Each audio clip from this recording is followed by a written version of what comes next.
இணையதள நண்பர்கள் அனைவருக்கும் வணக்கம். நாம் இன்று கேட்கப் போகும் கதை திரு பட்டுக்கோட்டை பிரபாகர் அவர்கள் படிப்பில் வெளிவந்த கண்டுபிடியுங்கள். கதைக்குள் செல்லலாமா? யாரோ சுட்டுவிட்டதைப் போல சிவப்பு ரகளையாய் மேற்கு வானம். மரங்களில், கட்டிடங்களில் அங்கங்கே மஞ்சள் தடவி விட்டிருந்தது வெளிச்சம். சிக்னலுக்கு சிக்னல் காத்திருந்த வாகனங்களில் ஆட்டோக்கள் மட்டும் கோரஸாக அம்மி கொத்தின.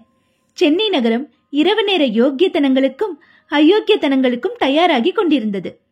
அது நீல நிற டொயோட்டோ.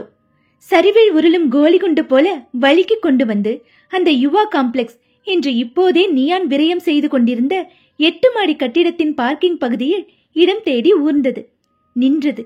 டிரைவர் அவசரமாக இறங்கி பின்புற கதவை திறந்து விட்டதும் இறங்கினார் சுகந்தாஸ்.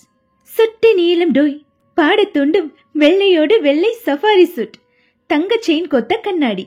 முந்தா நாள் காலைக்கப்புறம் ஷேவ் செய்யப்படாததில் முளைவிட்ட ரோமங்கள் இணைந்து தாடையில் லேசாக நிழல் போத்தியிருக்க ஹேர் டை அவரின் 50 வயதை பிடிவாதமாக பின்னோக்கி இழுத்து பிடித்திருந்தது. சின்ன பிரீஃப் கேஸுடன் கட்டிடத்தின் லிப்டை நோக்கி நடந்த சுகந்தாஸ் முகத்தை தமிழகத்தின் ஒரு முடுக்கு கிராமத்தில் கூட பார்த்திருக்கிறார்கள். அவர் நடிகர் இல்லை, அரசியலில் துண்டு போட்ட ஆசாமி இல்லை, வியாபாரி, தங்க வியாபாரி. உஸ்மான் ரோட்டில் 200 சிப்பதிகள் வேலை பார்க்கும் சுகந்தா ஜுவல்லரின் அதிபர் என்பதோடு நின்றிருந்தால் எல்லா திசைகளிலும் பரவியிருக்க மாட்டார். சுகந்தாசுக்கு பொது வாழ்வில் அப்படி ஒரு ஈடுபாடு. எல்லா விழாக்களிலும் அவர் இருப்பார். அந்த சுகந்தாசுக்கு ஒரே ஒரு மகள், ஜுவாலா, செல்ல புத்திரி, கல்லூரி மாணவி. எல்லா கதைகளிலும் போல ஜுவாலா அழகான பெண், கவர்ச்சியான உடலமைப்பில் பிரம்மாவிடம் போனஸ் சலுகை பெற்று வந்தவள் என்பது பிரதி சனிக்கிழமை இரவுகளில் நட்சத்திர ஹோட்டல்களில் அவளோடு இணைந்து டிஸ்கோ ஆடும் அல்லது உதரும் அவளின் பாய் நண்பர்களின் கூட்டுக்கருத்து. இந்த தை மாத நவமியுடன் கூடிய வெள்ளிக்கிழமை மாலை 5:45 விசனப்பட்ட முகத்துடன் சுகந்தாஸ் அந்த கட்டிடத்தின் லிப்டில் பயணம் செய்து 7வது மாடியில் வெளிப்பட்டு யோர்ஸ் டிடெக்டிவ் ஏஜென்சி என்று பளபளக்கும் பித்தளை எழுத்துக்களை பார்த்துவிட்டு கண்ணாடி கதவை தள்ளி அந்த அலுவலகத்துக்குள் நுழைகிறார் என்றால் அதற்கு காரணம் அவர் மகள் ஜுவாலாதான். அந்த செவ்வக ஹாலில் திரையில் கார்பெட் போட்டு சுவரில் வால்பேப்பர் ஒட்டி கொட்டுகிற தத்ரூப அருவி போஸ்டரை விசாலமாக ஒட்டி அதற்கு ஒரு தனி விளக்கு போட்டு ஒரே மாதிரியான 4 மேஜைகள் போட்டு அழுக்கே இல்லாமல் வாசனையாக இருந்தது அந்த ஆபீஸ். 2 மேஜைகள் காலியாக இருக்க மற்ற 2இல் ஒருவன் குனிந்த தலை நிமிராமல் கால்குலேட்டரில் கணக்கு போட்டுக் கொண்டிருக்க மற்றதில் ஒரு பெண் தன் நீல நகங்களை பார்த்தபடி பாப் தலையசைய பெப்சோடன் விளம்பரமாக சிரித்து டெலிபோனில் பேசிக் கொண்டிருந்தாள். அவள் முன்னால் சென்று சுகந்தாஸ் நிற்க அவள் அடுத்த ஜென்மத்தில் தான் ரிசீவரை வைப்பாள் போல் இருக்கவே கால்குலேட்டர் ஆசாமியின் லெட்ஜர் நடுவில் தகதகக்கும் தன் விசிட்டிங் இலையை, அதை கார்டு என்று சொல்ல இயலாது, அதை போட்டார். அவன் பெயர் படித்துவிட்டு உடனே எழுந்து கொண்டு, வாங்க சார், நீங்க தானே போன்ல பேசுனீங்க, அஸ்வின் குமார் சார் உங்களுக்காக தான் வெயிட் பண்ணிட்டு இருக்கார், அந்த ரூம் என்று கை காட்டிவிட்டு உடன் இன்டர்காமின் பட்டன் அழுத்தி அறைக்குள்ளும் செய்தி சொன்னான். சுகந்தாஸ் நடந்து அஸ்வின் குமாரின் பெயரை தாங்கிய கதவில் மரியாதை தட்டல் செய்து கதவை திறக்க உடனே குளிரால் அணைக்கப்பட்டார். மணிரத்ன ரசனையோடு கொஞ்சோண்டு வெளிச்சம் சரியாக மேஜைக்கு மட்டும் சாய்வு கோணத்தில் அமைத்துக் கொண்டு மேஜைக்கு அந்த பக்கம் அமர்ந்திருந்த அஸ்வின் குமார் அவரோடு கை குலுக்க எழுந்து கொஞ்சம் எம்பவும் வேண்டியிருந்தது. அஸ்வின் குமார் இளைஞன், நாகரீகன், ஜீன்ஸ், டிஷர்ட், கண்களும் மீசையும் மின்னின. மென் ஜூப்ளி சென்டின் வாசனை மேஜையை குறுக்கத்தில் கடந்து சுகந்தாசுக்கு இதம் தந்தது. தயவு செய்து நாற்காலியை எடுத்துக்கொள்ள சொன்ன பிறகு உதட்டில் வைத்து பல்படாமல் கடித்துக் கொண்டிருந்த பேனாவை அதன் அலங்கார இருக்கையில் செருகிவிட்டு, உங்களுக்கு எந்த வகையில நான் உதவி செய்ய முடியும் மிஸ்டர் சுகந்தாஸ் என்றான் ஒத்தடம் கொடுக்கின்ற ஆங்கிலத்தில். தமிழ்ல பேசலாமா? ஓ ஷுவர் என்று தோள்களை குலுக்கினான். சுகந்தாஸ் தன் பிரீஃப் கேஸை மடியில் வைத்து சத்தமில்லாமல் திறந்து ஒரு கலர் போட்டோ எடுத்து கண்ணாடி மேஜையில் வைத்து அவன் பக்கம் தள்ள அது வலிக்கு கொண்டு வந்து அவன் விரல் பட்டு மல்லாந்தது. இவதான் ஜுவாலா, என்னோட ஒரே பொண்ணு. இவளை பத்தின எல்லா விவரங்களும் இதுல எழுதியிருக்கேன். மற்றொரு காகிதம் எடுத்து வைத்தார். அஸ்வின் குமார் ஜுவாலாவில் இருந்தான். புகைப்படத்திலேயே இளமையின் ஜுவாலைகள் தெரித்தன. அவள் கண்ணசைத்தால் கை கட்டி அடிமையாக 1,00,000 பேர் தயாராக இருப்பார்கள் என்று தோன்றியது. ஜுவாலாவை நான் கண்காணிக்கணுமா என்றான் அஸ்வின். இல்ல, கண்டுபிடிக்கணும். வாட்? ஜுவாலாவை முந்தா நாள் சாயங்காலத்திலிருந்து காணல. போலீஸ்ல? இல்ல, நான் போலீஸ் கிட்ட போகல. ஏன்? நான் ஒரு விஐபி. என்னதான் நான் ரெக்வெஸ்ட் பண்ணிக்கிட்டாலும் எப்படியும் பத்திரிகைகளுக்கு செய்தி கசிஞ்சிடும். அவங்க கற்பனையும் சேர்த்து கைக்கு வந்தபடி என் பொண்ணை பத்தி எழுதிடுவாங்க. கல்யாணம் ஆக வேண்டிய பொண்ணு. நேத்தைக்கும் இன்னைக்கும் சேர்த்து என்னோட சொந்த முயற்சியில பலவிதமா தேடி பார்த்துட்டேன். அவ கிடைக்கல. அதனாலதான் உங்களுக்கு போன் செஞ்சேன். நீங்க ரகசியமா துப்பறிஞ்சு என் மகளை கண்டுபிடிச்சு தரணும். எனக்கு பயமா இருக்கு சார். சுகந்தாஸ் ஒரு தடவை மூக்கை உறிஞ்சிவிட்டு தன் கைக்குட்டையை எடுத்து கண்ணாடியை கழற்றி கண்களை ஒற்றிக்கொண்டார். 1 minute சார் என்று அஸ்வின்குமார் இன்டர்காமில் நிவேதா உள்ளவா என்று அழைக்க, வினாடிகளில் அந்த பெண் உள்ளே வந்து மற்றொரு நாற்காலியில் தன் ஸ்கர்ட்டை ஒருங்கிணைத்து அமர்ந்து நோட்புக்கும் பென்சிலும் எடுத்துக்கொண்டாள். உதடுகளை லிப்ஸ்டிக்கால் அழுத்தமாக அடிக்கோடிட்டிருந்தாள். சார், இப்ப சில அடிப்படையான கேள்விகளுக்கு பதில் சொல்லுங்க. கடைசியா ஜுவாலாவை நீங்க எப்ப பாத்தீங்க? முந்தா நாள் காலையில அவ காலேஜுக்கு புறப்பட்டு போனப்ப பார்த்ததுதான். காலேஜ்ல இருந்து எத்தனை மணிக்கு வழக்கமா திரும்பி வருவா? 6 மணிக்கெல்லாம் வந்துடுவா.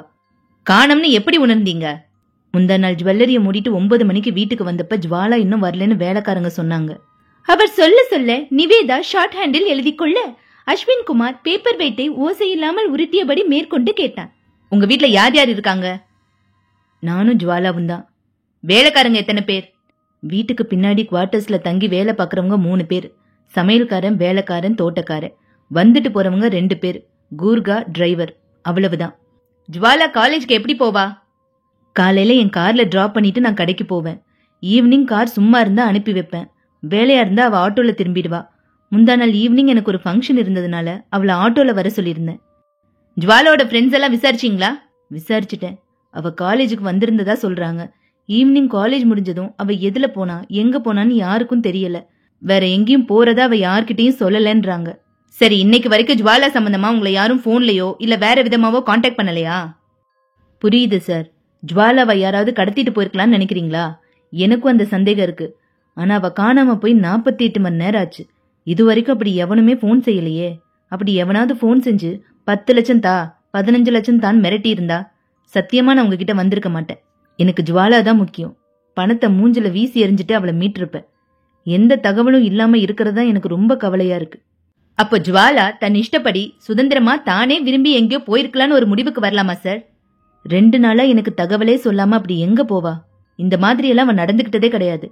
கொஞ்சம் உணர்ச்சி வசப்படாம சொல்லுங்க. உங்க பொண்ணுக்கு லவ் அஃபேர் ஏதாவது உண்டா? நோ, நிச்சயமா கிடையாது. இருக்க வாய்ப்பில்லைன்னு அபிப்பிராயமா சொல்லுங்க. இருக்கவே முடியாதுன்னு நிச்சயமா தீர்மானம் பண்ணாதீங்க. எந்த பொண்ணும் தான் அப்பா கிட்ட பெர்மிஷன் கேட்டுட்டு லவ் பண்றது இல்ல. அஸ்வின்குமாரின் இந்த யூகத்தை அவர் ரசிக்கவில்லை என்பதை அவர் கையில் கசங்கிய கைக்குட்டை அறிவித்தது. ஓகே, நான் வீட்டுக்கு வரேன். ஜுவாலாவோட ரூமை பார்க்கணும். ஜுவாலா இப்படி திடீர்னு காணாம போனதுக்கு ஏதாவது க்ளூ கிடைக்கலாம். எதுக்கும் உங்க டெலிபோனை டேப் இணைச்சு வைக்கிறோம். அப்புறம் ஜுவாலாவோட ஃப்ரெண்ட்ஸோட அட்ரஸ் எல்லாம் எனக்கு வேணும். தரேன். நீங்க வீட்டுக்கு எப்போ வரீங்க? நீங்க புறப்படுங்க. 1/2 மணி நேரத்துல நான் வரேன். எழுந்து கொண்ட சுகந்தாஸ், அஸ்வின்குமார், எத்தனை செலவானாலும் பரவாயில்ல, அவளை கண்டுபிடிச்சு கொடுத்துருங்க பிளீஸ் என்றார். கைக்குட்டை கண்களை தடவி திரும்பியது. சம்பிரதாயமாக மீண்டும் அவனை கைக்குலுக்கி விலகினார் சுகந்தாஸ். பென்சிலின் டான்ஸை நிறுத்தினாள் நிவேதா. நிவேதா, சுகந்தாஸ் கொஞ்சம் கஷ்டப்பட்டு அழற மாதிரி தெரியல என்றான் அஸ்வின்குமார். ஆமா, ஆனா சில பேருக்கு எத்தனை சோகத்திலையும் கண்ணீர் வராது பாஸ். புன்னகைத்துக் கொண்ட அஸ்வின்குமார் ஒளித்த டெலிபோனை எடுத்து பேசிவிட்டு வைத்து, ரெண்ட் அனுப்பலையா இன்னும்? இப்படியா ஓனர் ஞாபகப்படுத்துற மாதிரி வச்சுக்கிறது என்றான். போஸ்டேட் செக் கொடுக்க கூடாதுன்னு நீங்க சொல்லி வச்சிருக்கீங்களே பாஸ். போன வாரம் முழுக்க பேங்க் பேலன்ஸ் டைட்டா இருந்துச்சு. ஜென் குப்தாவோட செக் இன்னைக்கு தான் கிளியர் ஆச்சு. இன்னைக்கு செக் போட்டு அனுப்பிடுறேன் சார். கூடவே சாரின்னு ஒரு வார்த்தை எழுதிட்டு நிவேதா.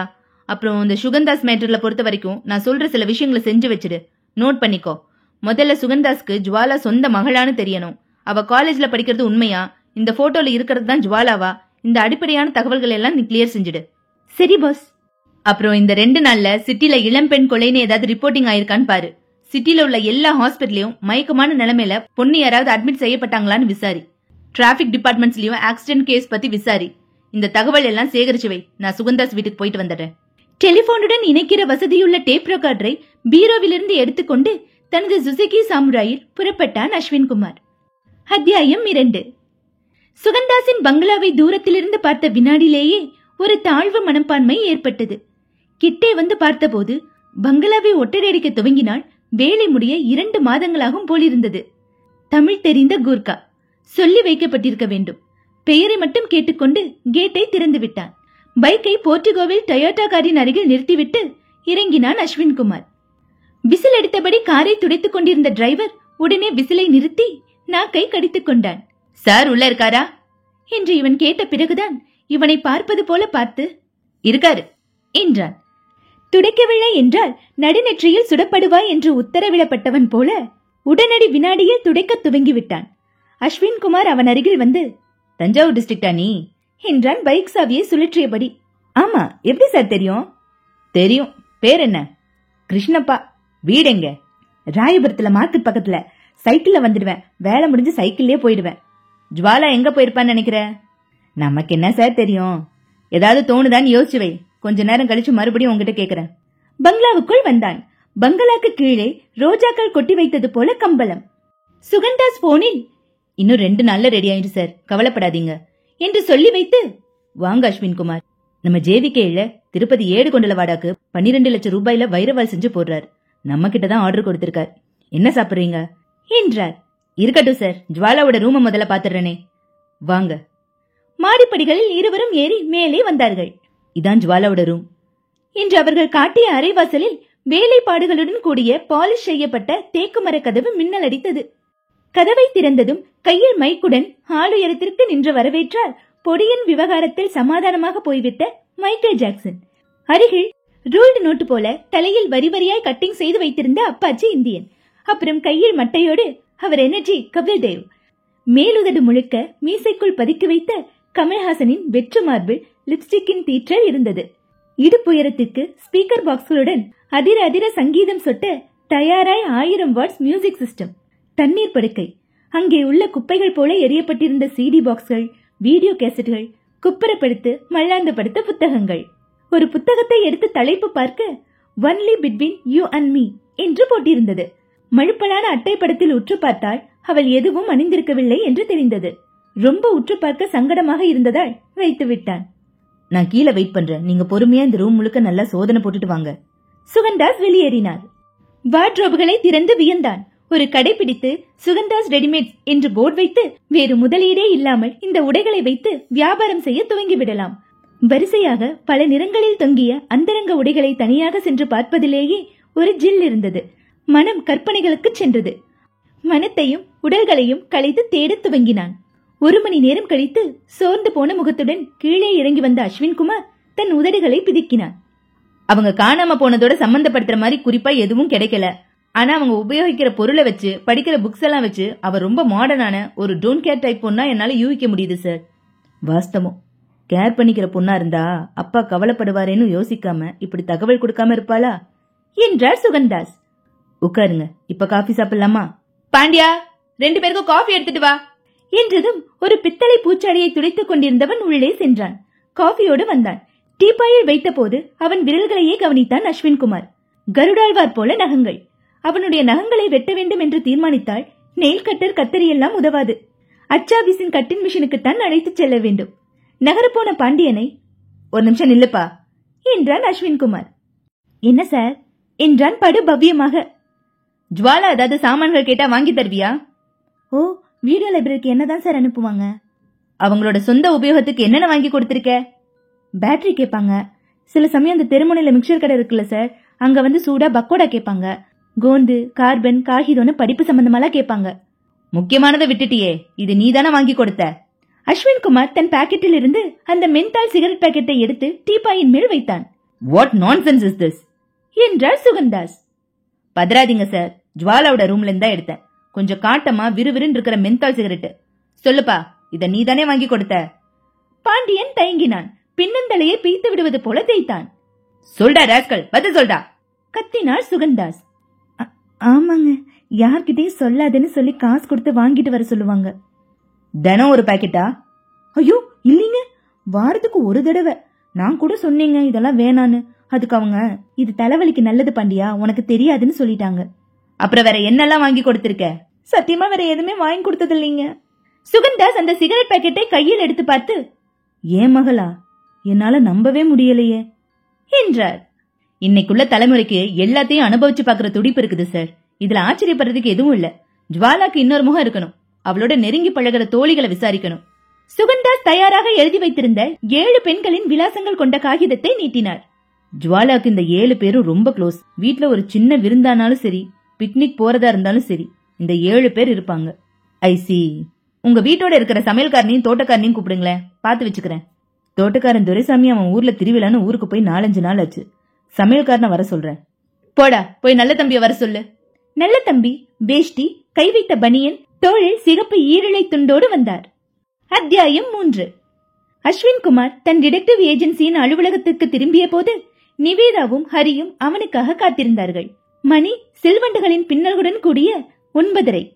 என்னாச்சு பாஸ், எனி டெவலப்மெண்ட் என்றால் ஒரு கொட்டாவியை மென்று துப்பிய நிவேதா. ஜுவாலாக்கு மென்தால் சிகரெட் பிடிக்குங்கிற தகவல் தான் டெவலப்மெண்ட் என்று சுழல் நாற்காலியில் அமர்ந்தவன் சுகந்தாஸ் வீட்டில் விசாரித்தவைகளை பார்த்தவைகளை விவரித்துவிட்டு, அந்த 7 ஃப்ரெண்ட்ஸ்ல 5 பேரை பார்த்து விசாரிச்சுட்டு வந்துட்டேன், அதான் லேட் என்றான். என்ன சொல்றாங்க என்றான் ஹரி. ஆளாளுக்கு ஒரு தகவல் சொல்றாங்க. ஜுவாலாக்கு ஒரு சரியான பிக்சர் கொடுக்க முடியல.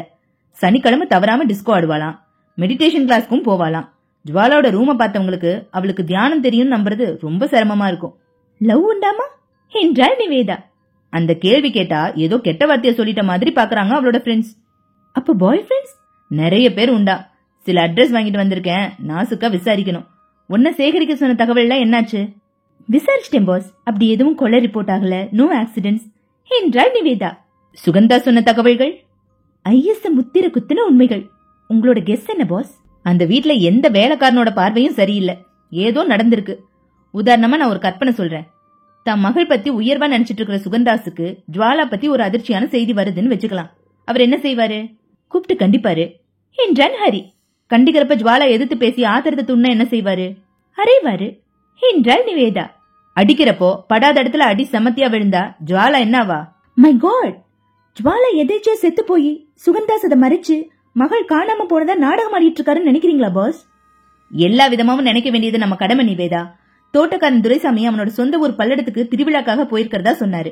அவனோட அட்ரஸ் வாங்கியிருக்கேன். பல்லடத்துல என் ஃப்ரெண்ட் ஐயப்பன் பால் பண்ண வச்சிருக்கான். அவனை பிடி, சொல்றேன். நிவேதா டெலிபோன் நம்பர்கள் அடங்கிய புத்தகத்தை புரட்டி பல்லடத்துக்கான எஸ்டிடி கோடு எண்ணை பார்த்து டயல் செய்து பேசி, இந்தாங்க பாஸ், அவரே பேசுறார் என்றாள். ஹலோ ஐயப்பன், எப்படி இருக்க? ஒரு அட்ரஸ் சொல்றேன், குறிச்சுக்கோ. துரைசாமி 17 ராமர் கோவில் தெரு, பல்லடம். ஒரு உதவி செய்யணும் நீ. இந்த துரைசாமி மெட்ராஸ்ல ஒரு பெரிய வீட்டுல தோட்டக்காரனா வேலை பாக்குறான். தற்சமயம் உங்க ஊருக்கு தான் வந்திருக்கான். அவன் அங்கதான் இருக்கானான்னு விசாரி. அவன் ஆள் எப்படிப்பட்டவன் அக்கம் பக்கத்துல கொஞ்சம் விசாரி. அவன் வேலை பார்த்த வீட்டு பொண்ண காணோம். அவன் இதுல சம்பந்தப்பட்டிருக்கலான்னு ஒரு சின்ன சந்தேகம். அந்த நோக்கத்துல விசாரி. சரி, நான் நாளைக்கு விசாரிச்சுட்டு பதில் எழுதுறேன். அடே, பொண்ணு பார்த்துட்டு போறவன் பதில் சொல்ற மாதிரி சொல்ற. இது ரொம்ப அர்ஜென்ட் கண்ணா. இப்பவே புறப்பட்டு விசாரிக்க ஆரம்பி. நாளைக்கு காலையில எனக்கு போன் பண்ணி தகவல் சொல்லு. சரி, பண்றேன். ஆமா, உங்க ஊர்ல இப்ப திருவிழா ஏதாவது நடக்குதா? திருவிழாவா? இப்ப ஏது? பங்குனி மாசம் தானே நடக்கும். ரைட்டு, வச்சிடு. வைத்து விட்டு, துரைசாமி பத்தி தகவல் தெரிஞ்சிடுச்சு. அவன் ஊர்ல திருவிழான்னு போய் சொல்லிட்டு புறப்பட்டு போயிருக்கான் என்றான் அஸ்வின்குமார். பாஸ், நீங்க யூக செய்யறது சரியோன்னு படுது. ஏன்னா யாராச்சும் கடத்திட்டு போயிருந்தா இவ்வளவு நேரத்துக்கு தொடர்பு கொண்டிருப்பாங்க. வீட்டை பிடிக்காம கோபமாவ போயிருந்தா 4 வரி லெட்டராவது எழுதி வச்சுட்டு போயிருக்கணும் இல்லையா? அதுவும் இல்ல. ஒருவேளை ஜுவாலா லெட்டர் எழுதி வச்சிருந்து அதை சுகந்தாஸ் கவனிக்காம விட்டிருந்தா என்றாள் நிவேதா. என்ன உளர்ற? அவர் கவனிக்க தவறிந்தா ஏன் பார்வையிலையாவது பட்டிருக்கணுமே. அப்பாவுக்கு லெட்டர் எழுதி பரன்லையா வச்சுட்டு போவா? ஹரி, உனக்கு ஒரு வேலை தரேன். சொல்லுங்க பாஸ். சுகந்தாஸோட டிரைவர் கிருஷ்ணப்பாவோட ராயபுரம் அட்ரஸ் தரேன். நீ புறப்பட்டு போ. அவன் டியூட்டி முடிஞ்சு 10 மணிக்கு மேலதான் வீட்டுக்கு போவானா. அவனை கண்காணி. அவன் எங்கேயாவது போனா விடாம ஃபாலோ பண்ணு. அவன் வீட்டு ஜன்னல்ல மைக்ரோபோன் பொருத்தி அவன் தம் பொண்டாட்டியோட என்ன பேசுறான்னு தூரத்துல இருந்து கவனி. ஹரி புறப்பட்டு போனதும், வா நிவேதா, உன்னை வீட்டுல விட்டுட்டு போறேன். காலையில 2வது ரவுண்ட் விசாரணை ஆரம்பிக்கலாம். இதுக்கு நடுவுல நான் வேற ஒரு ஐடியா வச்சிருக்கேன் என்றான் அஸ்வின்குமார்.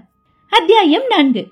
சுகந்தாஸ் கண்ணாடி கோப்பையில் தேநீர் திரவம் ஊற்றி 2 ஐஸ் துண்டுகளை கைப்படாமல் எடுத்து போட்டு யாருக்கும் சியர்ஸ் சொல்லாமல் குடிக்க துவங்கிய போது இரவு மணி 11. சுவரில் பெரிய சைஸில் இவரும் ஜுவாலாவுமாக சிரித்துக் கொண்டிருந்த புகைப்படத்தை பார்த்தார். கண்கள் கலங்கின. கைக்குட்டை தேடிய போது டெலிபோன் அழைத்தது. எடுத்து, சுகந்தாஸ் பேசுறேன். வணக்கம் சுகந்தாஸ், உங்க பொண்ண காணாம ரொம்பத்தான் பதச்சு போயிட்டீங்களோ என்றது ஒரு முரட்டு குரல். ஹலோ, யாரு? அவர் கை உடனடியாக நீண்டு இணைப்பு டேப் ரெக்கார்டரை ஆன் செய்தது. என்ன சார், நீங்க போலீஸ் கிட்ட போவீங்கன்னு பார்த்தா பிரைவேட் ஆசாமி கிட்ட போயிட்டீங்களே. போலீஸ்ல சொல்லியிருந்தா நியூஸ் பேப்பர்ல வந்திருக்கும். கடத்தியது யாருன்னு தெரியலன்னு என்ன பத்தியும் எழுதுவாங்க. பரபரப்பு வரும். கண்ணாமூச்சி காட்டி ரேட்டை எக்கச்சக்கமா ஏத்திடலான்னு நினைச்சேன். பரவாயில்ல, நமக்கு வேண்டியது பணம். அது த்ரில்லோட கிடைச்சா என்ன, த்ரில் இல்லாம கிடைச்சா என்ன? ஹலோ, நீ யார் பேசுறது? என் பேரு, நட்சத்திரம், கோத்திரம் இதெல்லாம் இப்ப முக்கியமா இல்ல ஜுவாலா குட்டி கற்போட உயிரோட திரும்பி வர வேண்டியது முக்கியமா? கடவுளே, நீதான் அவனை கடத்திட்டு போனவனா? இத புரிஞ்சுக்கிறதுக்கு இவ்வளவு நேரமா? என் ஜுவாலா எங்க இருக்கா? என் பொறுப்புலதான் பத்திரமா இருக்கா. இந்த செகண்ட் வரைக்கும் கற்போட தான் இருக்கா. சுகந்தாஸ், விஷயத்துக்கு வந்துடலாமா? இது சுத்தமான ஒரிஜினல் கடத்தல். ஏன்? பணம் வேணும் எனக்கு. இப்ப நான் சொல்றது பிளாக்மெயில் தான். பேசி ஒரு முடிவுக்கு வந்துடலாமா? சொல்லு, உனக்கு எவ்வளவு பணம் வேணும்? முதல்ல ஜுவாலாக்கு நீங்க வச்சிருக்கிற விலைய நான் தெரிஞ்சுக்கிறேனே. எவ்வளவு தருவீங்க சார்? என் பொண்ணுக்கு நான் விலை வைக்கிறதா? நோ, என்ன சித்திரவதை பண்ணாத. உனக்கு எவ்வளவு பணம் வேணும் சொல்லு. எனக்கு பேராசெல்லாம் கிடையாது. உங்க சொத்தோட மொத்த மதிப்பு எனக்கு தெரியும். ஜுவாலா உங்களுக்கு ஒரே பொண்ணுங்கிறதும் தெரியும். எக்கச்சக்கமா வாங்கி நான் என்ன செய்ய போறேன்? ஜஸ்ட் 25 லட்சம் போதும். ரொம்ப சீப்பா இல்ல? தரேன், கண்டிப்பா தரேன். இன்னும் ஜாஸ்தி கேட்டிருக்கலாமோ? இத பாரு, விளையாடாத. நீ கேக்குற, நான் தர சம்பந்திச்சிட்டேன். ஜுவாலாவை எதுவும் செஞ்சிடாத. நேர்மையா நடந்துக்கணும். நீ தொழில்ல நேர்மையோட நடந்துப்பான் சார் இந்த சரி, எப்படி பணத்தை தர்றதுன்னு பேசலாமா? அதுக்கு முன்னாடி முதல்ல ஜுவாலாவை பேச சொல்லு. உடனே நான் அவ கூட பேசணும். நான் வெளியில பப்ளிக் டெலிபோன் பூத்ல இருந்து பேசிட்டு இருக்கேன். ஜுவாலாவை வச்சிருக்கிற இடத்துல போன் இல்ல. ஜுவாலா என்கிட்ட தான் இருக்கான்னு உங்களுக்கு நம்பிக்கை வரணும் இல்லையா? அதனால உங்களுக்கு போன் பேசுறதுக்கு முன்னால நான் ஒரு காரியம் செஞ்சுட்டு தான் வந்திருக்கேன். அதாவது, உங்க வீட்டு பின்பக்கம் காம்பவுண்ட் தாண்டி ஜுவாலாவோட ஹேண்ட்பேக்கை வீசியிருக்கேன். ஜுவாலாவை காலேஜ் வாசல்ல இருந்து நான் கடத்திட்டு வந்தப்ப அவ வச்சிருந்த ஹேண்ட்பேக் அது. நான் லைன்லயே இருக்கேன். போய் முதல்ல அதை எடுத்துட்டு வாங்க சார். சுகந்தாஸ் ரிசீவரை தனியாக கிடைத்துவிட்டு அவசரமாக படிகள் இறங்கி வீட்டின் பின்புற விளக்குகளை போட்டுக் கொண்டு வந்து தேடினார். பாதாம் மரத்தின் அகல இழை மெத்தைக்கு நடுவில் புலித்தோல் போல் புசு புசுவென்றிருந்த ஜுவாலாவின் ஹேண்ட்பேக் கிடைத்தது. கையில் எடுத்து பார்த்தார். சந்தேகமே இல்ல, இது ஜுவாலாவோடதுதான். திறந்து உள்ளே பார்த்தார். ஜுவாலாவின் கைக்குட்டை, லிப்ஸ்டிக், கொஞ்சம் பணம் இருந்தது. மீண்டும் அறைக்கு வந்து ரிசீவரை எடுத்தார். ஹலோ, சொல்லு. ரைட்டா, இப்ப மேற்கொண்டு பேசலாமா? 25 லட்சத்தை நாளைக்கு ராத்திரிக்குள்ள ரெடி செய்ய முடியுமா? முடியும். பழைய நோட்டுகளா வேணும். ஒரு பெட்டியில அடுக்கி எடுத்துக்கிட்டு ராத்திரி 1 மணிக்கு நீங்க மட்டும் சென்ட்ரல் ஸ்டேஷன் வாங்க. மெட்ராஸ் லக்னோ எக்ஸ்பிரஸ் நிக்கும். அதுல ஃபர்ஸ்ட் கிளாஸ் கம்பார்ட்மெண்ட்டுக்கு வாங்க. E3ங்கிற நம்பர் கூபேல சீட்டுக்கு அடியில பெட்டிய வைங்க. இறங்கி திரும்பி பார்க்காம போயிடுங்க. அந்த டிடெக்டிவ் யோசனையை கேட்டுக்கிட்டு பெட்டி எடுக்க வர்ற என்ன மடக்கறதுக்கு ஏதாவது குறுக்கு யோசனை செஞ்சா ஜுவாலா கடற்கரையோரமா உங்களுக்கு கிடப்பா. அப்ப அவகிட்ட 2 விஷயம் மட்டும் இருக்காது. ஒன்னு கற்பு, இன்னொன்னு உயிர். அந்த மாதிரி ஏற்பாடு செஞ்சுட்டு தான் பெட்டி எடுக்கவே நான் வருவேன். இல்ல, அந்த மாதிரி எல்லாம் எதுவும் செஞ்சிடாத. நான் கண்டிப்பா பணம் தரேன். எனக்கு ஜுவாலா தான் முக்கியம். பெட்டியை எடுத்துக்கிட்டு நான் என்னோட இடத்துக்கு போய் எண்ணி சரி பார்த்துட்டு அப்புறம்தான் ஜுவாலாவைய விடுவிப்பேன். நாளைக்கு ராத்திரி 1 மணி சென்ட்ரல். வச்சிடுறேன். எதிர்முனை வைக்கப்பட்டதும் டேப்பை நிறுத்தின சுகந்தாஸ் சிந்தனையில் ஆழ்ந்தார். அஸ்வின் குமாரை கூப்பிட்டு விவரங்களை சொல்லலாமா வேணாமா? சொன்னா அவன் என்ன சொல்வான்? பணம் கொடுக்காமலே உங்களை மகளை மீட்டு காட்டுறேன்னு சவடால் பேசுவான். இவன் கண்டுபிடிக்கிறேன்னு ஏதாவது செய்ய போக கடத்தலாசாமி ஆத்திரப்பட்டு ஜுவாலாவை ஏதாவது செஞ்சுட்டா நஷ்டம் யாருக்கு? 25 லட்சம் எனக்கு பெரிய விஷயமே இல்ல. சுலபமா சம்பாதிச்சிடுவேன். இந்த மிரட்டல் விவரத்தை அஸ்வின் குமாரிடம் தெரிவிப்பதில்லை என்று சுகந்தாஸ் தீர்மானத்திற்கு வந்தார். அத்தியாயம் 5. காலை 8 மணிக்கு அஸ்வின் குமார் பைக்கை கட்டிடத்தின் அண்டர் கிரவுண்டில் உள்ள பார்க்கிங் பகுதியில் நிறுத்திவிட்டு லிப்டில் தன் அலுவலகத்துக்கு வந்தபோது ஹரி உம்மென்றிருந்தான். நிவேதா உற்சாகமாக இருந்தாள். தலையை நூடுல்ஸ் போல் என்னவோ சிக்கலாக ஹேர் ஸ்டைல் செய்து வைத்திருந்தாள். பாஸ், நேத்து ராத்திரி 11 மணிக்கு சுகந்தாஸ்க்கு போன் வந்திருக்கு. பணம் கேட்டு மிரட்டியிருக்கான். ஆனா சுகந்தாஸ் நம்ம கிட்ட தெரிவிக்காம மறைச்சிட்டார் என்றாள் நிவேதா. என்ன சொல்ற நீ? எப்ப போன் வந்தாலும் உடனே எனக்கு தகவல் தர சொல்லியிருந்தேனே. என் வீட்டு போன் நம்பர் கொடுத்திருந்தேனே. சரி, உனக்கு எப்படி தெரியும்? எக்ஸ்சேஞ்ச்ல உங்க ஃப்ரெண்ட் அர்ஜுன் கிட்ட சொல்லி வச்சிருந்தீங்க இல்லையா? அவர் இப்ப கூப்பிட்டு சொன்னாரு. அந்த காலை ட்ரேஸ் பண்ணினானாமா? நுங்கம்பாக்கத்துல பப்ளிக் பூத்தோட நம்பரா. பேசினது யாரா? என்ன பேசினானா? நம்ம டேப் இணைச்சிருக்கிறதுனால எப்படியும் அதுல பதிவாகணும். அர்ஜுன் பேச்சு சரியா கவனிக்கலையா. காலை ட்ரேஸ் பண்றதுலயே குறியா இருந்தாரா. 25 லட்சம் சென்ட்ரல் ஸ்டேஷன் காதுல விழுந்துச்சான். இவ்வளவு நடந்திருக்கு, இவர் ஏன் நமக்கு சொல்லல? நம்ம உதவியை தேடினா ஜுவாலாக்கு ஆபத்துன்னு அவன் மிரட்டி இருப்பான். அதுக்காக நிவேதா, எனக்கு சில சந்தேகங்கள் தெளிவாயிட்டா 1 பைசா செலவில்லாம ஜுவாலாவை மீட்டிடலாம் என்று அஸ்வின் குமார் ஹரியிடம். என்னாச்சு? நேத்து டிரைவர் கிருஷ்ணப்பாவை ஃபாலோ செஞ்சியா ஹரி? பாஸ், என்ன மன்னிச்சிடுங்க. நேத்து ராயபுரத்துல அந்த கிருஷ்ணப்பா வீட்டுக்கு பக்கத்துல போய் காத்திருந்தேன். சைக்கிள் அவன் வீட்டுக்கு வந்தான். சீக்கிரம் சோத்த போடு, நான் வெளியில போகணும்னு மட்டும் பொண்டாட்டிட்டு பேசினான். வேற ட்ரெஸ் போட்டுட்டு வெளியில வந்தான், நடந்தான். இடைவெளி விட்டு நானும் ஃபாலோ செஞ்சேன். திடீர்னு ஒரு சினிமா தியேட்டருக்குள்ள நுழைஞ்சான். நானும் டிக்கெட் எடுத்துட்டு உள்ள போய் உட்காந்தேன். அவனை என் பார்வையிலே வச்சுக்கிற மாதிரிதான் உட்காந்தேன். பழைய சிவாஜி படம் ரொம்ப ரசிச்சு பாத்துட்டு இருந்தேனா, கோட்டை விட்டுட்டேன். அவன் எப்ப எந்திரிச்சு போனானே தெரியல. காணோம். வெளியில வந்து தேடி பார்த்துட்டு எப்படியும் வீட்டுக்கு தானே வரணும்னு பழையபடி வீட்டுக்கு எதிரில போய் காத்திருந்தேன். ராத்திரி 2 மணிக்கு தான் வந்து சேர்ந்தான். பொண்டாடிக்கிட்ட எதுவும் பேசாம படுத்து தூங்கிட்டான். நான் மைக்ரோஃபோனை எடுத்துட்டு வந்துட்டேன். போடா முட்டாள், பாதி படத்துல எந்திரிச்சு அவன் எங்க போனா? அதானே முக்கியம். அத கோட்டை விட்டுட்டு வந்து நிக்கிறியே. அஸ்வின் குமார் கோபமாக கத்திவிட்டு ஒழித்த டெலிபோனை எடுத்தான். ஹலோ அஸ்வின் குமார். அஸ்வின், நான் பல்லடத்துல இருந்து ஐயப்பன் பேசுறேன். சொல்லுப்பா. நீ சொன்ன அட்ரஸ்ல துரைசாமியோட அப்பா மட்டும்தான் இருக்காரு. அவன் ஊருக்கு வந்து 2 வருஷம் ஆச்சுன்னு சொல்றாரு. உள்ளூர்ல அவனுக்கு நல்ல பேரே இல்ல. ஆடு கோழி எல்லாம் திருடி வித்திருக்கான். பல தடவை மாட்டிட்டு உத வாங்கியிருக்கான். அப்புறம் தான் மெட்ராஸ் புறப்பட்டு வந்தானா. யாரு கேட்டாலும் அவனை பாக்கலன்னு தான் சொல்றாங்க. அவன் இங்க வந்த மாதிரியே தெரியல. போதும் ஐயப்பா, ரொம்ப தேங்க்ஸ். ஓய்வா, நான் அப்புறம் பேசுறேன். வச்சிடவா? அஸ்வின் குமார் வைத்துவிட்டு விவரம் சொல்லி, துரைசாமியும் கிருஷ்ணப்பாவும் சேர்ந்துதான் சதி பண்றானுங்களா? நிவேதா, நீ வா, சுகந்தாஸ பாத்துட்டு வரலாம் என்று புறப்பட்டான். சுகந்தாஸ் வீட்டிற்கு இவர்கள் பைக்கில் போய் சேர்ந்த போது அவர் வீட்டில் இல்லை. 1 மணி முன்பாகவே காரில் புறப்பட்டு வெளியே சென்று விட்டதாக சொன்னான் பாண்டியன். அஸ்வின் குமார் பார்வை டெலிபோனுடன் இணைக்கப்பட்டிருந்த டேப் ரெக்கார்டரின் மேல் விழுந்தது. பாண்டியன், எங்களுக்கு சூடா காஃபி கொண்டு வாயேன். அவன் போனதும், கவனிச்சிட்டேன் பாஸ், பதிவு பண்ணிருக்காரு. கவுண்டர்ல நம்பர் மாறி இருக்கு, ஆனா உள்ள கேசட் இல்ல என்றாள் நிவேதா. நமக்கு தெரிவிக்க வேணான்னு தீர்மானிச்சிருக்காருன்னு நல்லாவே தெரியுது நிவேதா. போர்டிகோவில் கார் வந்து நின்று ஒரு பெரிய சூட்கேஸோடு உள்ளே வந்த சுகந்தாஸ் அவர்களை பார்த்ததும் லேசாக அதிர்ச்சி அடைந்தார். குட் மார்னிங் சார் என்ற அஸ்வின் குமார், கொஞ்சம் தனியா போயிடலாமா, பேசணும் என்றார். அருகில் இருந்த தனி அறைக்குள் வந்து அமர்ந்ததும், என்ன சார் ஆச்சு? ஏன் நேற்று ராத்திரில இருந்து எங்களை நீங்க கூப்பிடல என்றான். எதுக்கு கூப்பிடணும்? மறைக்காதீங்க சார், ராத்திரி 1 மணிக்கு மிரட்டல் போன் வந்தது எங்களுக்கு தெரியும். எக்ஸ்சேஞ்சில என் ஃப்ரெண்டு கிட்ட சொல்லி வச்சிருந்தேன். அவன் கூப்பிட்டு தகவல் சொல்லிட்டான். சுகந்தாஸ் சில வினாடிகள் அமைதியாக இருந்துவிட்டு, இதோ பாருங்க, எனக்கு அவன் கிட்ட இருந்து போன் வந்தது உண்மைதான். பணம் கேட்டிருக்கான். நான் கொடுத்துறதா தீர்மானிச்சிட்டேன். இப்பதான் 2 பேங்க்ல பணம் எடுத்துட்டு வரேன். இதுவரைக்கும் நீங்க செஞ்ச உதவிக்கு நன்றி. சர்வீஸ்க்கு உண்டான பில் அனுப்புங்க, செக் தந்துடுறேன். ஜுவாலாவை மீட்டுக்கிற வேலைய நானே பாத்துக்கிறேன் என்றார். முகத்துல கதவை சாத்துற மாதிரி இப்படி பேசுறீங்களே சார். எவ்வளவு பணம் கேட்டான்? 25 லட்சம். மை காட், அவன் பேசுனத டேப் செஞ்சீங்களா? இல்ல, பொய் சொல்றீங்க. டேப் செஞ்சிருக்கீங்க, கேசட் எடுத்து மறைச்சு வச்சிட்டீங்க. ஏன் திடீர்னு இப்படி எங்களை கத்திரிக்கிறீங்க? நீங்க தொடர்ந்து எனக்கு உதவி செய்யறது தெரிஞ்சா என் மகளுக்கு ஆபத்தாயிடும். அதுக்காக அவ்வளவு பணத்தை தூக்கி கொடுக்க போறீங்களா? வேற வழி? தயவு செஞ்சு அந்த கேசட்டை கேட்க எனக்கு அனுமதி கொடுங்க. நான் சிலரை சந்தேகப்படுறேன். பின் பாயிண்ட் செய்யற மாதிரி அவங்க பேச்சுல ஏதாவது க்ளூ கிடைக்கலாம். அப்படி கிடைச்சா உங்களுக்கு பணம் நஷ்டப்படாம ஜுவாலாவை மீட்டிட முடியும் சார். ரொம்ப நேரம் பேசித்தான் அவரை ஒப்புக்கொள்ள செய்ய வேண்டியிருந்தது. சுகந்தாஸ் அரைமனதோடு மேஜையிலிருந்து அந்த கேசட்டை எடுத்து தர அதை ஓடவிட்டு முழுக்க பொறுமையாக கேட்டு முடித்தார்கள். நான் சந்தேகப்பட்டதுக்கு வலு சேர்க்கிற மாதிரி தான் சரி இருக்கு. போலீஸ் கிட்ட போகாம பிரைவேட் அசாமிகிட்ட போயிட்டீங்கன்னு அவன் கேட்டிருக்கான் பாருங்க. நீங்க என்கிட்ட வந்தது யாருக்கு தெரியும்? வாட்ச்மேன் தவிர மத்தவங்களுக்கு தெரியும். என் கடையில யார்கிட்டயும் நான் மூச்சு விடல. என் பொண்ணு காணுங்கிறதே கடையில வேலை பார்க்கற யாருக்கும் தெரியாது.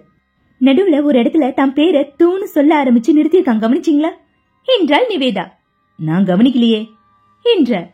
உங்ககிட்ட வேலை பார்க்கறதுல தூணு பேர் ஆரம்பிக்கிறவன் யார் சார்? துரைசாமி. அவன் தான் பல்லடம் போயிருக்கானே திருவிழாக்கு. பொய். ஊர்ல திருவிழா எல்லாம் நடக்கல. இவன் பல்லடத்துக்கும் போகல. ஊர்ல ஆடு மாடு கோழி எல்லாம் திருடிட்டு இருந்தவன். அவன் இந்த கடத்தல செஞ்சிருக்கலாம். அவன் குரல் மாதிரி தெரியுதா?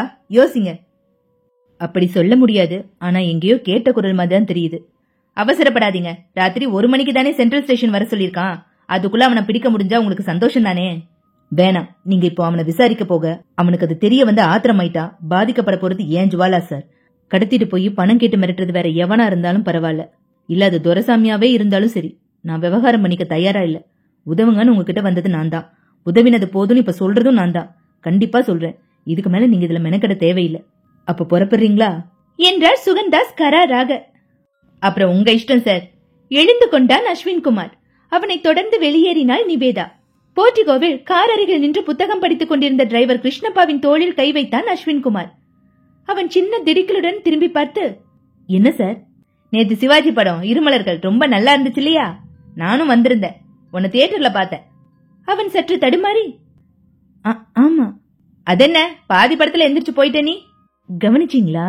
என்னமோ தெரியல, திடீர்னு தலைவலி வந்துடுச்சு, கிளம்பிட்டேன். கிளம்பி வீட்டுக்கு வந்துட்டேன்.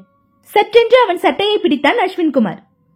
உண்மையை சொல்லலனா பல்லெல்லாம் உதிர்ந்துடும் ராஸ்கல். சொல்டா, நீ உடனே வீட்டுக்கு போல. எங்க போன? என்ன செஞ்ச? சொல்லு என்று குரலை உயர்த்தி முஷ்டியையும் உயர்த்தினான்.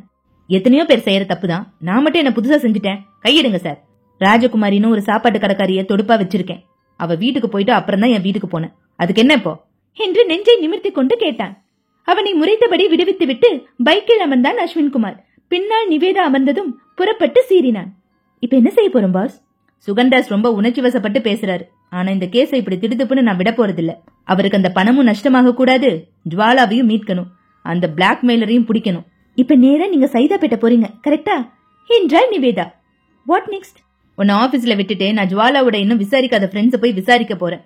ஏதாவது க்ளூ கிடைக்கலனா ராத்திரி மாறு விஷயத்துல நான் மட்டும் சென்ட்ரல் ஸ்டேஷன் போறேன். பெட்டி எடுத்துட்டு அவன் எப்படியும் திரும்பி போகணும் இல்லையா? அப்ப ரகசியமா ஃபாலோ செய்யத்தான் போறேன் என்றான் அஸ்வின்குமார். அத்தியாயம் 6. இரவு மணி 1. சென்ட்ரல் ஸ்டேஷன் அகாலத்தை பற்றி கவலைப்படாமல் முதலிரவு மாப்பிள்ளையின் சுறுசுறுப்புடன் தான் இருந்தது.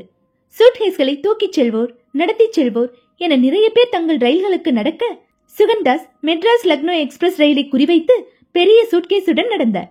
சொல்லப்பட்ட கம்பார்ட்மெண்டில் குறிப்பிட்ட சீட்டுக்கடியில் பெட்டியை மணல் நரநரக்க வைத்தார். இறங்கினார். திரும்பி பார்க்காமல் தன் காருக்கு நடந்தார். ஒரு குளிர்பான ஸ்டால் அருகில் நிழலாக மாறு வேடத்தில் நின்றிருந்த அஸ்வின்குமார் அந்த முதல் வகுப்பு கம்பார்ட்மெண்ட்டையே பார்த்துக் கொண்டிருந்தான். அத்தியாயம் 7. மறுநாள் காலை 11 மணி. சுகந்தாஸ் பங்களா வாசலில் ஒரு டாக்ஸி வந்து நின்றது. அதிலிருந்து ஜுவாலா இறங்கினாள். பட்டுப்புடவையில் இருந்தாள். கழுத்தில் புது தாலி, தோளில் தொங்கிய கைப்பை. கூடவே அவனும் இறங்கினான். இளைஞன் பட்டு வேஷ்டி பட்டு சட்டையில் இருந்தான். இருவரும் தயக்கத்தை வென்று உள்ளே நுழைய அவர்களை பார்த்து அதிர்ந்து போய் நின்றிருந்தார் சுகந்தாஸ். என்னம்மா இது? ஜுவாலா அவர் அருகில் வந்தாள். டாடி, என்ன மன்னிச்சிடுங்க. இவர் குருதேவ். நாங்க காதலிச்சோம்.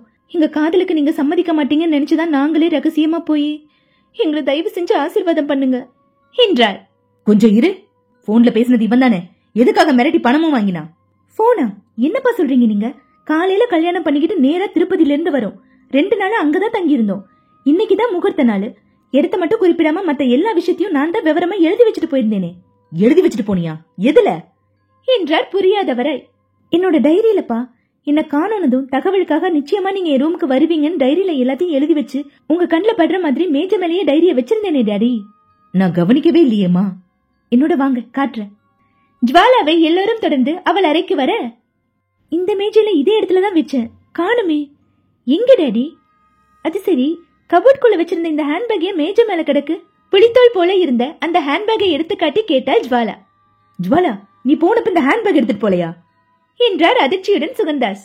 இல்லையே டாடி, நான் எடுத்துட்டு போன பேக் தான் இதோ மாட்டிருக்கேனே. என்னப்பா நடந்துச்சு? எந்த பதிலும் பேசாமல் மெதுவாக வெளியே வந்து ஹால் சோஃபாவில் பொத்தென்று அமர்ந்தார் சுகந்தாஸ். போன்ல பேசினது யாரு? பணத்தை எடுத்துட்டு போனது யாரு?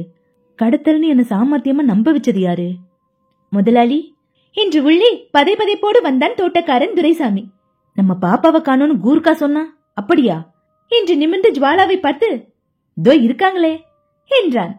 சுகந்தாஸ் எழுந்து துரைசாமியை பிடித்தார். எங்க இருந்து வர? நீ பள்ளிடம் போகல, எனக்கு எல்லாம் தெரியும். போன்ல என்ன மிரட்டினது நீ தானே? சொல்டா நாயே. கையை ஓங்கினார். முதலாளி, என்னென்னமோ சொல்றீங்களே. நான் உங்களை மிரட்டுறதா? நான் ஊருக்கு போலங்கிறது நிஜம். சேலத்துக்கு பக்கத்துல ஒரு ஊர்ல எனக்கு கல்யாணத்துக்கு பொண்ணு பாக்குறதுக்காக போயிருந்தேன் முதலாளி. அது சொல்ல வெக்கமா இருந்ததுனாலதான் திருவிழான்னு பொய் சொல்லிட்டு போனேன். என்ன மன்னிச்சிடுங்க. அப்பா, என்ன நடந்துச்சு? விவரம் சொல்லுங்க என்றாள் ஜுவாலா. உன்னை கடத்தி வச்சிருக்கிறதா பொருத்தமா பேசி என்ன நம்ப வச்சு என்கிட்ட இருந்து 25 லட்சம் அடிச்சிட்டாமா. தோட்டத்துல கிடந்த உன்னோட ஹேண்ட்பேக்கை வச்சு நம்பிட்டேன். நான் கபோர்ட்குள்ள வச்சிருந்த பேக் எப்படி தோட்டத்துக்கு வந்துச்சு? என் ரூம்குள்ள வெளியால் யாரையாவது விட்டீங்களா? ஒரு பிரைவேட் டிடெக்டிவ் மட்டும்தான் அழைச்சிட்டு வந்தேன். நம்ம வீட்டுக்குள்ள இருக்கிற ஒருத்தன் தான் அதை செஞ்சிருக்க முடியும். அவனை பிடிச்சே ஆகணும். அப்புறம் தான் ஆசீர்வாதம் எல்லாம். சுகந்தாஸ் உடனே காரை எடுத்துக்கொண்டு அஸ்வின்குமாரின் டிடெக்டிவ் ஏஜென்சிக்கு விரைந்தார். ஏஜென்சி ஆபீஸ் பூட்டி இருக்க அதில் வேலை பார்க்கும் 4 பேரும் வெளியே நின்று கொண்டிருக்க நிவேதா சொன்னாள். என்னன்னு தெரியல சார், எங்க பாஸோட வீடும் பூட்டி கிடக்கு, ஏஜென்சியும் பூட்டி கிடக்கு. நீங்க தடுத்ததுக்கு அப்புறமும் பெட்டிய ரயில்ல இருந்து எடுத்துட்டு போறவன ஃபாலோ செஞ்சு கண்டுபிடிக்க போறதா என்கிட்ட சொன்னாரு. பாஸ் எங்க போனாரு, அவருக்கு என்ன ஆச்சுன்னே தெரியல. மெட்ராஸ் லக்னோ எக்ஸ்பிரஸ் சீரான வேகத்தில் லக்னோவை நெருங்கிக் கொண்டிருந்தது. அந்த 25 லட்சம் கொண்ட பெரிய பெட்டி வைக்கப்பட்ட இடத்திலேயே இருந்தது. தன் சீட்டில் சாய்ந்தமர்ந்து சிகரெட்டை பிடித்துக் கொண்டிருந்தான் மாறு வேடத்திலிருந்த அஸ்வின்குமார். ஜீரணிக்க முடியாத சிலருக்கு மட்டும் சில குறிப்புகள். 1. தன் மகளை கடத்திச் சென்றவன் எவனாவது போன் செய்து 10-15 லட்சம் கேட்டால் கொடுத்து மீட்டிருப்பேன், இங்கே வந்திருக்கவே மாட்டேன் என்று அஸ்வின்குமாரிடம் சுகந்தாஸ் சொல்கிறார். 2. பேங்க் பேலன்ஸ் டைட்டாக இருந்ததால் உரிய நேரத்தில் வாடகை அனுப்ப முடியவில்லை என்கிறாள் நிவேதா. 3. ஜுவாலாவின் அறையில் தனிமையில் அஸ்வின் பார்த்த அத்தனையும் குறிப்பிடப்படவில்லை. 4.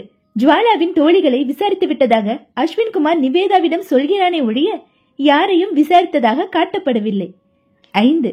மிரட்டியவன் குரல் எங்கேயோ கேட்ட குரலாக சுகன்தாஸ் சொல்கிறார். 6.